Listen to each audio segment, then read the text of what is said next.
आज का गिरावे के मन बा खाला हैं। तारा कम से कम एगो मूला भेजे के चाहिए, ले के चाहिए, कहीं पकड़ धर के खेत में कुछ ओके कमाई तो कुछ जमे रसमलाई है कोनो ना सर। हेलो अच्छा चलो भाई को अच्छा ठीक बात हम अपन बैठ के अपन मैंने डोंगरा बाई हूँ।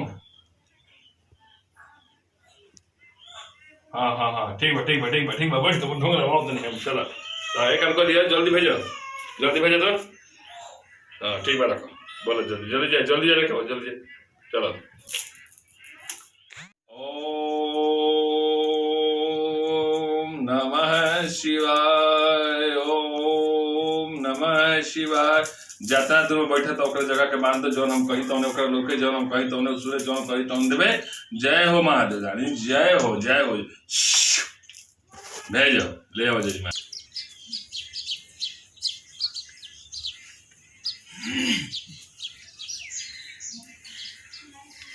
ए बाबा बाबा क्या बानी आई बाबा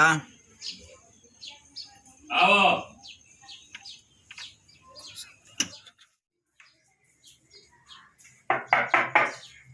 क्या वो आगू नहीं है बाबा।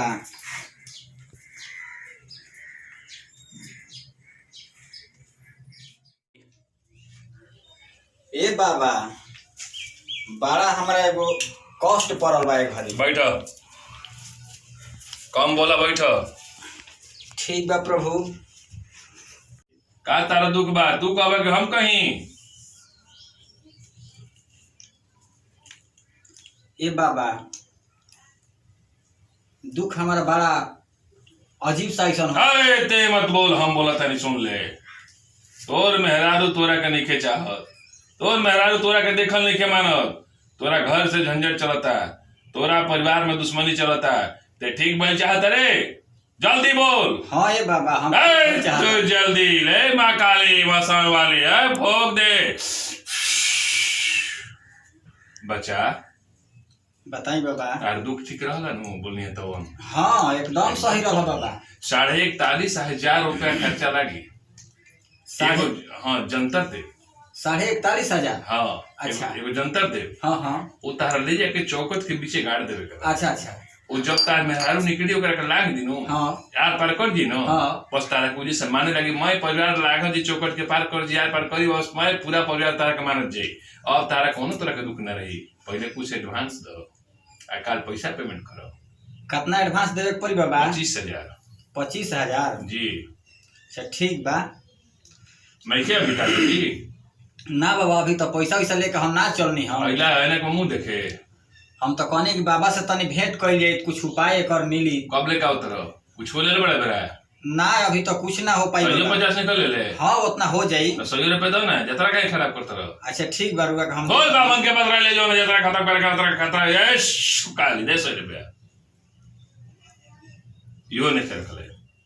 अरे तो चल भाग भाग तोरे भूत का भाग मत तो सही भूत बाड़े भाग भाग भाग भाग भाग भाग भाग भाग जल्दी भाग हम जा तो नहीं जल्दी भाग तोरा भूत बाड़े तो सही भूत बाड़े दूसरा भूत बन जुए भाग भाग भाग चल हट हट हट बैठ जी बाबा बैठ जा गोलते बाबा जय हो। बहुत दुख में बानी बाबा। बोलो का कहीं कहलो नहीं फिर बोलो घर के झंझट से अरे ते मत बोल हम बोलते हैं हमार सो जय माँ काली मसान वाले है और गोपर पकड़ कर आले जय अबोध जय हो दूध जय अवैध घर के देवता भूत के देवता सब देवता सामने आ जाओ आ जाओ।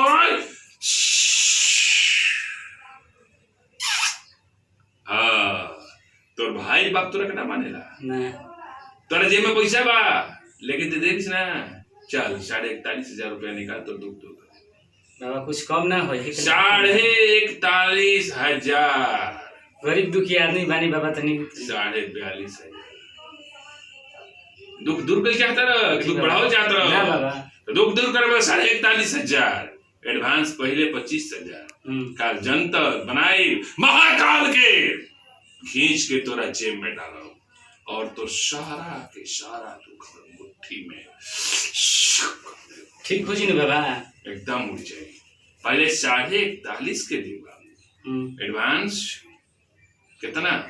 एडवांस दे दो 25,000 कहते हैं लोग। जल्दी जल्दी भाई ठीक हो जाएगी बाबा। एकदम ठीक। ठीक ना हुई तो ठीक ना हुई तो फिर दोगुना बढ़ा दे। ई बात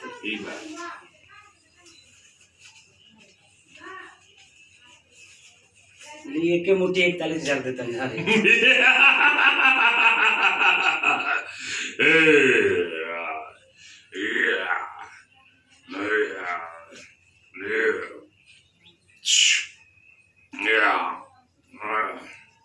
पैसा ले जाओ और एक काम कर दे बेनू।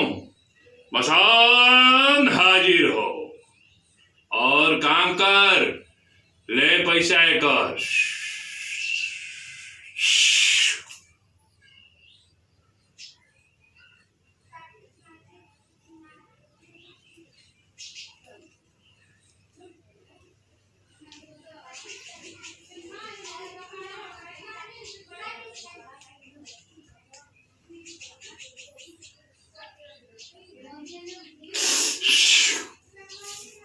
चल गए पैसा ना तो मसान गई ले आओ कितनी सामान पैसा हमरे नहीं देले नो ना पैसा हम नहीं खेले नो तो सामने हाथ खाली बा ना। चल जो उठ।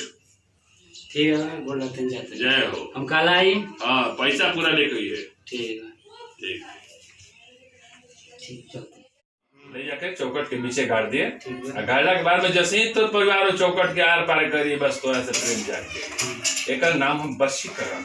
अब तोरा कोनो तरह का दिक्कत ना हुई तो शरीर का बांध देता नहीं। अब बांधला के बाद में समाज के बहुत बड़े दूध मलेश मलाज कोच ना बाबा रे मसान धारा ले एक शरीर के बांध काले मंत्र वाले कपड़े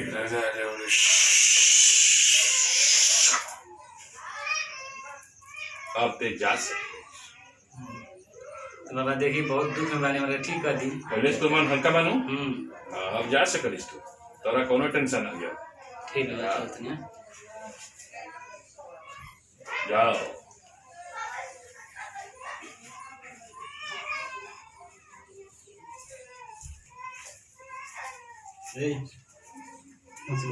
तुम देखा वही का देखवा दे लो। हाँ देखा हम चलते बानी तन बाबा से बात करते आओ 2 मिनट बैठल जाओ। ठीक है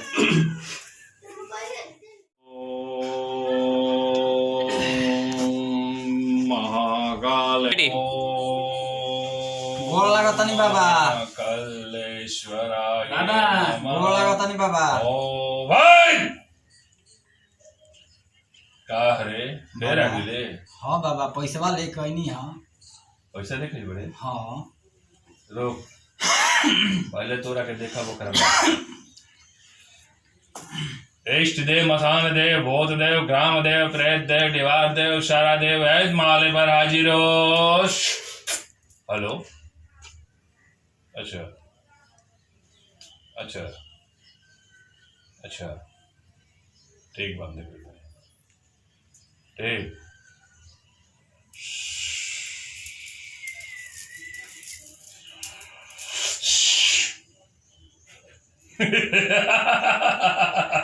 अरे तो हाल भी सही बा। ओहो से बुरा बा। ओहो से तोर हाल बुरा बा। हर हर महादेव बाबा। बराबर। हाँ बाबा पैसा ले बन लेकिन स्थिति हमार बहुत खराब होखल जाता। एकदम खराब हुई बाबा से दागा स्थिति नहीं भागा। स्थिति तो भागेगा जरूर भागेगा। मसान देखता है श्मशान से मसान देखता है और मसान सब कुछ बोलता है कि तुम गरीब हो लेकिन तुम पैसा देने में छल करते हो पैसा देना नहीं चाहते हो। ठीक है तुम्हें 10 मिनट समय देते हैं मसान से मिलकर आते हैं। ठीक है बाबा जाए। जय महाकाल। सब बांध के रखिएगा।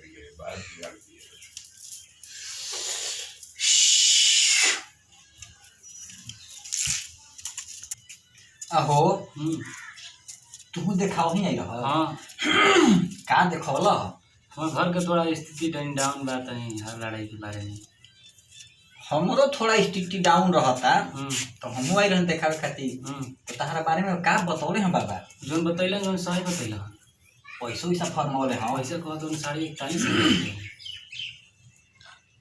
41,000। हाँ मर्दे मोर 41,000 तो हमरो के कहले हाँ। इनका पे हमारा शौक होता है।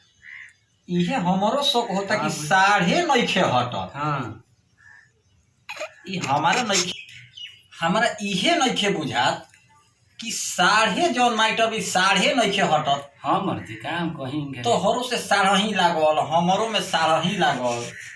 ई मर्दे हमनिए के पैसा वाले बाबा अपन बिल्डिंगो बनावे के सोचता का। हमारा इनकी ये शौक होता ढोंगी बड़ा नंबर बुझाते ही। ई सब में 9.5 लागेला काम कहीं। अच्छा ठीक बा, बा तू पैसा दे देले बालो। अच्छा हम दे देले बानी। अरे मर्दे हम जो चल बोली हम इहे देखनी है कि हम ये बतिया में चलहाकी कोई नहीं है कि हमारे में जो 9.5 लगौले हनु तो हमारा शौक बुझाई रहो कि हमनिए के पैसा से कोई बाबू अपन बिल्डिंग खड़ा करके तो चक्कर में नहीं थे। हम ये बुझाता है ई बिजनेस ना हो यार, एकरा में 9.5 लागता। आ दूसर का बात हमारा ई नहीं के बुझात कि हमार प्रॉब्लम थोड़ा कम बा, तहार ज्यादा बा तबो तहार उतने पैसा। आ हमार कम बा तबो उतने पैसा 9.5 लागता। हमारा शौक बुझाता बाबू। हमरो लागत बाबा पर शौक। कितना दिले बड़ा पैसा? 25,000 दे दी बनिया कमती। आई हो दादा तू 25,000 दे दे। कहाँ कोई इतना बोलत रहन तुम धमका के तुम देख पड़ल है।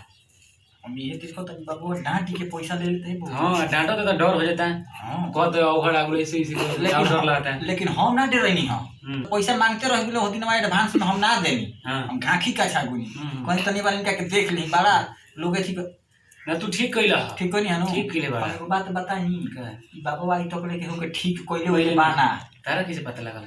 हम कई गो लोग से पूछनी हम। अच्छा अब पैसा सब लोग से ले ले वाले कि ठीक के होके नहीं। अरे मर्दे हम तो पैसा फंस जाई मर्दे। पैसा फंस जाओ त इनका ध के बार ककन छोड़ा दी जा। छुड़ा दे रुका बता। आई इनको ढोंगे बिगाड़ दी जा थई के बार। इनका ओघड़ आवले छुड़ा दे रुका। पूरी ओघड़ लोग के घर में से भगा दे दई के। ठीक है बाबा तो आई आवा ना ठीक बा। कहां बोलन बाबा नहीं कोई तो हनिया तन खुशी ठीक को करे। डरे भूल जाला कि लोग सोचते कि कौन कुछ अपने में कुछ करिए से मतलब बतिए से। हां शौक होता उनको हमनी को। हां जान गुलन की मतलब एथी जान गेले कि जान गुल वाला कस्टमर हमने के तनी बारो सन तन एथी बारो मैं तुमगा दे सब रखे। आज हो दादा आई रे दादा हमने के बता सो दुख रे दादा आई रे दादा आई रे माय चल तो फार तुम सुने दादा आई रे दादा हम ना कोनो सुसुम को दारी करो रे दादा तने अनक दे बुचिया तने अनक दो सरे कपड़ो फाटो बे दादा आई रे दादा एकदम मार अरे बाबा अरे बाबा आई रे दादा आई रे दादा आई बाप रे बाप बड़ी दुकान अरे बाप रे बाप बड़ी दुकान रे दादा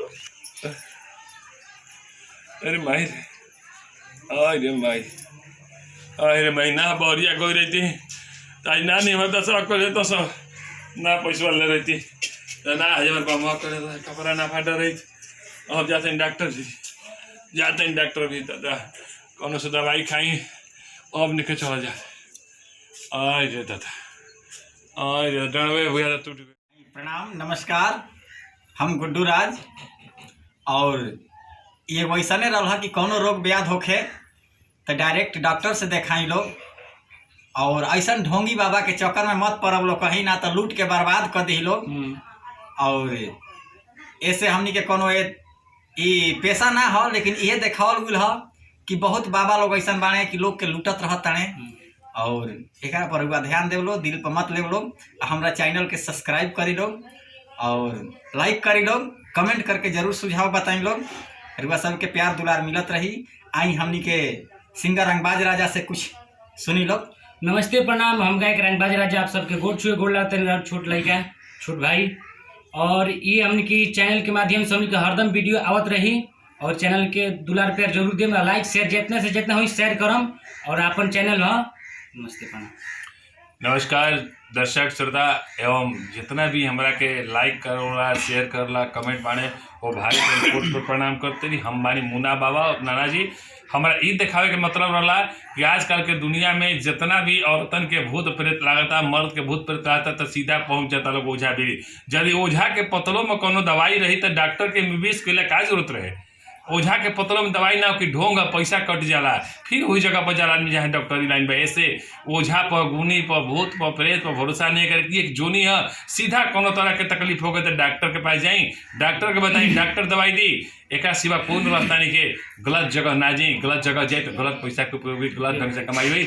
एक तरह के हम संदेश देने रहा के एक कमेंट के चैनल के माध्यम से, एक कमेटी के माध्यम से एक तरीका के यदि हमारा व्यवहार का अच्छा लगल, हमारे कमेंट अच्छा लगी तो लिखब और सब्सक्राइब करब।